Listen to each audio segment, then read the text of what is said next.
دنیا کی 100 مؤثر شخصیات میں اگر کوئی حق رکھتا ہے تو تاجدار کائنات صلی اللہ علیہ وآلہ وسلم ہیں۔ اس سے پوچھا گیا کہ آپ نے حضرت عیسیٰ علیہ السلام کے آپ پیروکار ہیں لیکن آپ نے یہ نام نہیں لکھا۔ اس نے ایک واقعہ کوٹ کیا کہ صحابہ کرام کا جمع غفیر تھا اور ایک شخص آیا، اس نے حضور علیہ السلام سے عرض کی کہ یا رسول اللہ میرا بچہ غائب ہے اور مجھے وہ نہیں مل رہا۔ اس سے پہلے کہ مدنی لوحہ مبارک جنبش میں آتے ایک صحابی عرض کرنے لگے کہ یا رسول اللہ صلی اللہ علیہ وسلم اس کا بچہ فلاں شخص کے باغ میں کھیل رہا ہے۔ وہ شخص جانے لگا، آپ نے اسے روک لیا، آپ نے کہا کہ جب تم جاؤ گے میں یہ سمجھتا ہوں کہ تم جس محبت کے ساتھ وارفتگی کے ساتھ جا رہے ہو شاید سمندر کی گہرائی کو معلوم کیا جا سکے، لیکن اولاد کی محبت کا جو دریا تمہارے دل میں اس وقت موجزن ہے اس کی پیمائش کرنا ممکن نہیں۔ جاؤ لیکن وہاں جا کر اپنے بیٹے کو بیٹا کہہ کے نہ بلانا۔ وہ عرض کرنے لگا یا رسول اللہ صلی اللہ علیہ وسلم میرا بیٹا ہے، وہ میرا لخت جگر ہے، میں اس کو بیٹا کیوں نہ کہوں؟ آپ فرمانے لگے کہ وہاں پہ جب تم اپنے بیٹے کو دیکھو گے تو ان چند بچوں کے ساتھ کھیل رہا ہے کہ جن کا کسی کا ماں نہیں، کسی کا باپ سر پہ نہیں، کسی کے نہ ماں ہے نہ باپ ہے، ان کی سماعتیں دس گئی ہیں کہ کوئی ان کو بیٹا کہہ کے پکارے۔ جب تم ان کی موجودگی میں ان کے سامنے اپنے بیٹے کو بیٹا کہو گے تو ان کا دل چر جائے گا۔ ان کے سامنے اپنے بیٹے کو نام سے ہی بلانا۔ جو نبی اتنی رحمتوں کا عظمتوں کا مالک ہو تو جو ایک معصوم بچے کے دل پہ گزرنے والی کیفیت کا بھی ذمہ لے رہا ہو، اس لیے تو رب کائنات نے فرمایا کہ انما بعثت معلما، اور پھر فرمایا کہ میں نے آپ کو رحمت بنا کر بھیجا ہے کائنات انسانی کے لیے، کائنات ہشت و بھوت کے لیے، آسمان کے لیے، زمین کے لیے، تحت الثری کے لیے، ہر شخص کے لیے، ہر چرند پرند کے لیے آپ رحمت بن کر تشریف لائے۔ وما ارسلناک الا رحمت للعالمین کا ٹائٹل اس لیے آپ کو دیا گیا۔ تو مائیکل ایچ ہارٹ نے اس بات کو اسی لیے کوٹ کیا، اور امام بصیری نے بھی آپ کی سیرت کا تذکرہ اپنے قصیدہ بردہ شریف میں کیا۔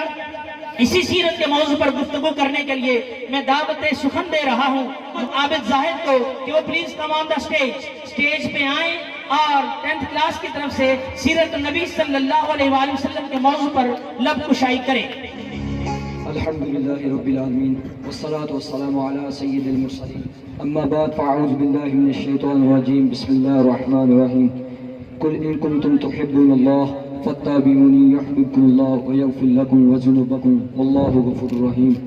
وقال نبی صلی اللہ علیہ وسلم لا یؤمن احدکم حتی اکون احب الیہ من والدہ وولدہ والناس اجمعین، بلغ العلا بکمالہ کشف الدجی بجمالہ حسنت جمیع خصالہ صلوا علیہ وآلہ۔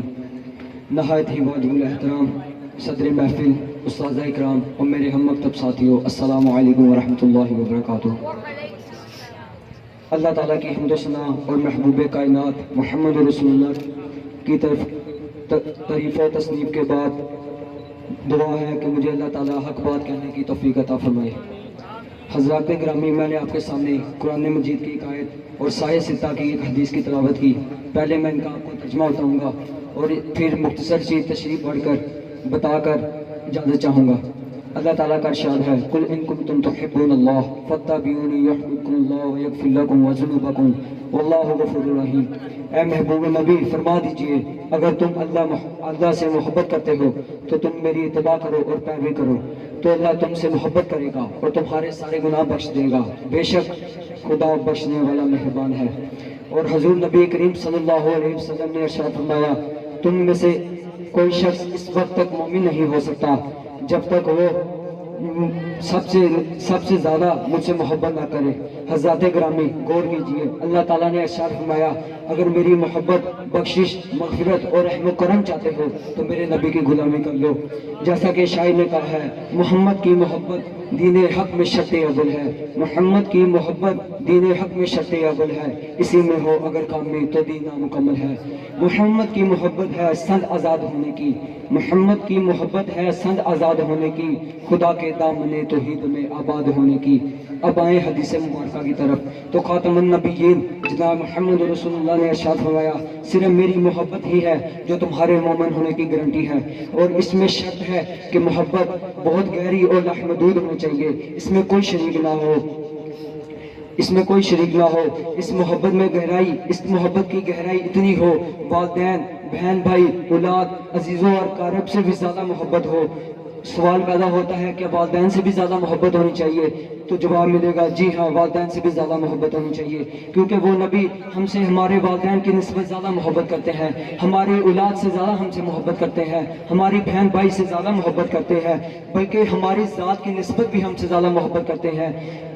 تو اس سے ہمیں ثابت ہوتا ہے جو وہ نبی پیدا ہوئے تو ایک ہی صدا تھی، ربی حبلی امتی۔ معراج میں اللہ کی قربت میں گئے تو ایک ہی صدا تھی، ربی حبلی امتی۔ جب قیامت کے روز نفسی نفسی کی صدائیں پیدا ہو رہی ہوں گی تو تب بھی سب کوئی نبی بات نہیں سنے گا، تو ہمارے نبی پھر بھی کہیں گے ربی حبلی امتی۔ جب ہم پر موت طاری ہوتی ہے تو ہمارے رشتہ دار، اولاد، بہن بھائی ہمیں سب قبر میں کے نیچے چھوڑ کے آ جاتے ہیں، ہمیں الوداع کہہ دے دیتے ہیں۔ اس وقت ہمارے ساتھ محبت نبھانے کون آتا ہے؟ جناب والا قبر وہ اندھیری جگہ ہے جہاں نہ روشنی ہوتی ہے، نہ کوئی ساتھی ہوتا ہے، مگر صرف اور صرف ہمارے نبی محمد المصطفیٰ کا ساتھ ہی کامیابی کی ضمانت ہے۔ اس طرح آخر میں حضور نبی کریم صلی اللہ علیہ وسلم کی پہچان بھی کامیابی کی ضمانت ہے۔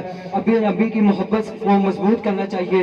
والسلام، میں اس شعر سے اختتام کرتا ہوں، دنیا کی محبت سے کنارہ کر لو، دنیا کی محبت سے کنارہ کر لو، جیسے بھی گزرتی ہے گزارا کر لو۔ شکریہ۔